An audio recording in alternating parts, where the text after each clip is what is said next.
Tim Cook reportedly called Pelosi to deliver a warning about Congress's antitrust bills. Without objection. So maybe it's the lobbyists, maybe it's the power of these very powerful CEOs making personal calls, but it could even be something more sinister. Mr. Chairman, I seek unanimous consent to enter into the record a Fortune.com piece entitled Speaker Nancy Pelosi's husband cashed in on big tech just as Congress was set to pounce. Without objection. And in that article, there's discussion of the spouse of the Speaker of the House making a $6 million call on stocks that netted $5.3 million while we're not moving these bills. This is my favorite subcommittee in my half-decade in Congress, and in no small part because of the way you've led it. I am incredibly proud of the work we have done to address some of these anti-competitive practices of these monopolistic entities. And I was particularly persuaded by the testimony of Mr. Gross regarding how that market power of big businesses like Amazon can limit the ability of workers to have any type of meaningful negotiation. Congresswoman Jayapal led legislation that the chairman of the committee, the chairman of the subcommittee, Mr. Buck, and myself supported that would force the breakup of companies like Amazon into smaller entities. And I wanted Mr. Gross's perspective on that. Do you believe, as a negotiator, that would improve the position of workers to break up companies like Amazon and other big tech companies into smaller entities? Well, I'm not an expert on this field. You know, obviously I'm just a driver at UPS and a shop steward for my union. But what I would say though is that it might not necessarily be necessary to break up the size of the company, but just to allow or force the company or encourage the company to employ the workers that it's utilizing. So instead of using third-party individuals and leaning on them and chewing them up and spitting them out, have real employees, you know, give them real wages, allow them to have a collective bargaining unit agreement. And I think that way you would get more productivity out of them in the long run and still be able to run a successful business. I appreciate that perspective. My concern is that if they're able to stay so big, even if we used the awesome powers of the federal government to force these relationships out of independent contractor relationships into employment relationships, they're still so big that they could reduce the contributions of those employees with the strength that they have. And it is one of the reasons why we had bipartisan support on this committee for those bills. But Mr. Chairman, I'm deeply disappointed that those bills haven't been called up for a vote. It seems a bit odd to be here talking about positive impacts of legislation the subcommittee has passed when the full House has had the opportunity in prior weeks to take up these bills and they haven't. And I have to wonder why that has happened. And so, Mr. Chairman, I seek unanimous consent to enter into the record a piece from the New York Times entitled "Tech Giants Fearful of Proposals to Curb Them, Blitz Washington with Lobbying." Without objection. And so that could be a reason, the power of lobbyists in this town to make things tougher for workers. I guess there could be other reasons too. Mr. Chairman, I would seek to enter into the record a piece from Yahoo News entitled "Tim Cook reportedly called Pelosi to deliver a warning about Congress's antitrust bills." Without objection. So maybe it's the lobbyists, maybe it's the power of these very powerful CEOs making personal calls, but it could even be something more sinister.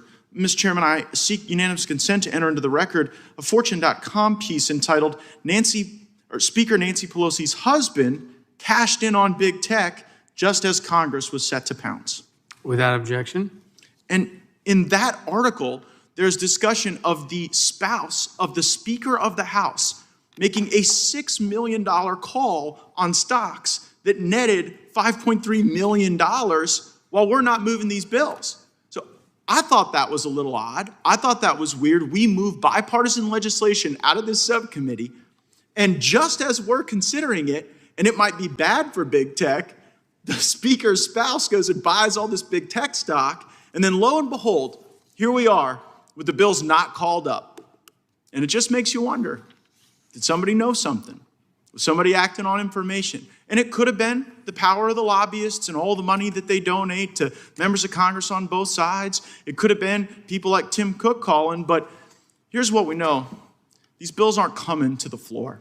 If they were coming to the floor, they would have been on the floor in prior weeks. And so now we sit here with this great work likely extinguished in its tracks for one of these unfortunate reasons. And Mr. Chairman, I know we've got Chairman Nadler's MORE Act coming up soon. And one thing we learned in the marijuana movement is sometimes you got to lose votes on the floor. Sometimes you got to put up the votes, you got to lose, and then year after year, you make a little progress, you get further down the road. And even if these tech bills can't pass, I would encourage you to talk to the speaker and put them up for a vote. And I know she said she won't put up votes that don't pass, but if it could at least give us a measuring tool to be able to come back and work to persuade our other members. I thank the chairman for his indulgence for going over time, and I yield back. But I am 100% committed to banning stock trading by members of Congress.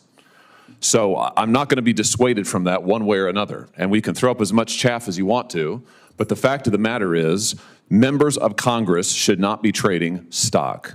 They should not be. Congress is a rich man's club. That's the problem. That's what we're trying to fix. I would suspect that I probably have the fewest assets of anybody sitting on this dais. I am not a rich man, unlike those to my left. So, I mean, listen, the American people look at people like the former Speaker of the House, who makes better returns than anybody in America. They look at senators who were investigated during the COVID pandemic for their miraculous stock trades, and they say, how is this possible? To think that this might become a problem in the future is frankly fanciful. It's a problem now. It is, and it's not just in perception, it is reality. Members of Congress are trading daily based on information that the public doesn't have. And now I'd like to recognize Senator Hawley for his comments. Thank you very much, Mr. Chairman, and thank you for working so diligently on this and accommodating my many suggestions and concerns over a period of months to make this the strongest possible bill. I think it's a terrific bill. Senator Scott threatened me a moment ago that if I made a lengthy statement, we might lose his vote. So I will be extremely brief. I just want to point out that the historic nature of this finally getting to a vote. There's been a lot of talk about banning stock trading by members of Congress. Never have we been able to get a vote. We're going to get that vote today. And I just think that this is such a simple proposition. The American people, when I go home and I say to folks, they ask me about stock trading, here's the thing that absolutely stuns them. They can't believe that it's legal already. They can't believe we can currently do it. Most members of the public think it's already banned. And when I say, actually, it's 100% legal, they say, why? And there's no good answer to that question. We should be here to focus on the public's business, not private gain. We shouldn't be here day trading. We shouldn't be here focusing on our stock portfolios. We should be here doing what the American people sent us to do. And that's what this bill is about. With that, I yield back, Mr. Chairman. I came in here happy to vote yes on this self-flagellation. For my own part, what I did when I ran for office, I divested myself of all my marketable securities, turned them into cash. I've been sitting on cash.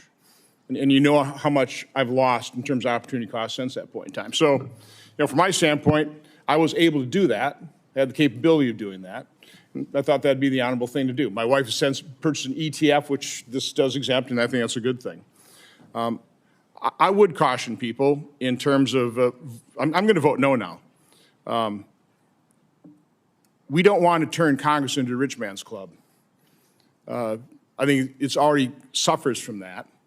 And again, I thought also, and I would want clarifications, mainly the reason I'm asking this, is are private businesses exempt or not exempt from this? I was told, again, it's hard to interpret legislative language, but if, I had a rather large manufacturing company, which I did not divest myself immediately, I since have, but that would be grotesquely unfair. We're going to limit the number of people, and by the way, qualified people. I actually want people with manufacturing experience or business experience. People who've been successful in life. I'd like to see successful people come to Congress and bring their successful skills to bear here. So, again, I agree with Senator Romney. Insider trading is already illegal. I don't know. I think there's all kinds of suspected abuse. A lot of people come into Congress and all of a sudden they're multimillionaires later. I think we do need to exercise caution. But again, I'm primarily speaking at this point because I want clarification. Does this or does this not exempt a private company of somebody who's going to run for office or a member of Congress? I mean, all of a sudden, does that have to be divested? Because I think that'd be a travesty, quite honestly. Is there an answer to that question? The answer is that it's exempt if it's a small business as defined by the Small Business Administration. So how small is small defined by 500,000? 500 employees and under is a small business. Definitely put me down as no. So let me ask a question. So if you have 1,000 employees and you own it and it's just your private business, you have to divest of that business? Yep. Well, that's insane. I mean, who would want to do that? I mean, farms, family businesses have been going on for generations that they keep together, and sometimes families divide it by shares. We're going to make people divest of those privately owned businesses, and we think that's a good idea? I don't know. I mean, the thing is the popularity of voting for this to show you're against bad things is out there, but it's like, you know, one of the senators today said that no congressperson should enrich themselves from illegally obtained information. That's not what this bill's about. This isn't about illegal information. This is about owning stock. This means you're criminalizing everybody who wants to own stock. There's potentially a 27th Amendment violation in this, too, with taking people's salary. That's being adjudicated before the courts currently. But to vote against this sounds like, oh, gosh, you're for corruption. Nobody's for corruption. There are laws we passed, and I voted for the Stock Act a couple of years ago, and the Stock Act helped to ban or further ban what was already illegal. It has always been illegal to do insider trading for anyone, in Congress or otherwise. With the Stock Act, I understand it is, we reaffirmed that. But I do fear that we're doing this, and I'm torn between the perception of how this vote will be and actually how badly the bill is written of what it will do. And did any of the authors of the bill have a comment on whether this would require President Trump to divest? Senator Hawley, do you know what the answer to that is? Divest from what? Stocks. I don't know what the state of the former president's current portfolio is. Whoever is elected president would have multiple years to comply. But I do know there's always an excuse for why we can't do a stock trade bill. I've heard this for years. And now we're being told, oh, this was drafted hastily. That's just simply false. I mean, we've worked on this for literally years. So I would just welcome those who now suddenly have concerns. Where have you been for the last few years? And listen, I'm happy to work with you as this moves to the floor. We can always do a substitute amendment. That's fine. But I am 100% committed to banning stock trading by members of Congress. So I'm not going to be dissuaded from that one way or another. And we can throw up as much chaff as you want to. But the fact of the matter is, members of Congress should not be trading stock. They should not be. And I know that there are those on this panel who have never supported and are never going to support a stock trade ban. And that's completely fine. That's your prerogative. But let's not pretend that this is about anything other than that. That's what this is about. But what about banning of owning of your business? I got a family, I don't, but let's say I have a family business and it's got 1,000 employees and I own it. I have to divest in that? Do you think that's a good part of your bill? Is that the current, Mr. Chairman? Listen, again, I'm happy to work with anybody who has concerns on substance, who would actually like to get to a result on this and thinks it will improve it on the floor. I'm delighted to work with you on it. Can I make a suggestion which would solve this? Don't force divestiture. You run for office, you have a stock portfolio, that's it. Now you can't trade it. Okay, you can't buy more stocks and trade stocks, so you want to run for, you can hold on to your stocks. Okay?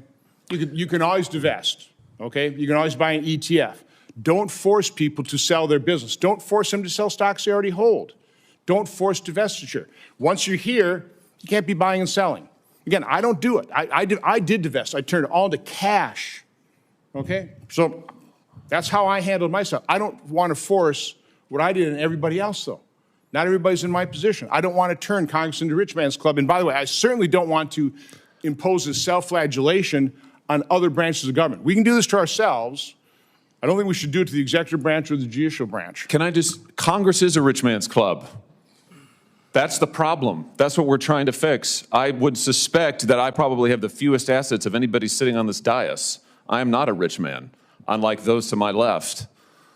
So, I mean, listen, the American people look at people like the former Speaker of the House, who makes better returns than anybody in America. They look at senators who were investigated during the COVID pandemic for their miraculous stock trades, and they say, how is this possible? To think that this might become a problem in the future is frankly fanciful. It's a problem now. It is, and it's not just in perception, it is reality. Members of Congress are trading daily based on information that the public doesn't have. And now we've heard the insider trading. I understand that insider trading is banned, but let's be honest. Members of Congress get information that is technically not insider information, as defined by the securities laws, that is nevertheless extremely beneficial to know, and often we get it earlier than other people do. That's why senators rushed to trade stock at the beginning of the pandemic and were investigated for it. Ultimately couldn't be prosecuted because technically it wasn't a violation of the securities laws. Was it a good idea? No. Should it be happening? I submit that it should not be. So again, I just want to say to anybody who would like to support this bill but says I have concerns over technical aspects of the drafting, I hear you loud and clear, and I'm happy to work with you on that. Answering your question,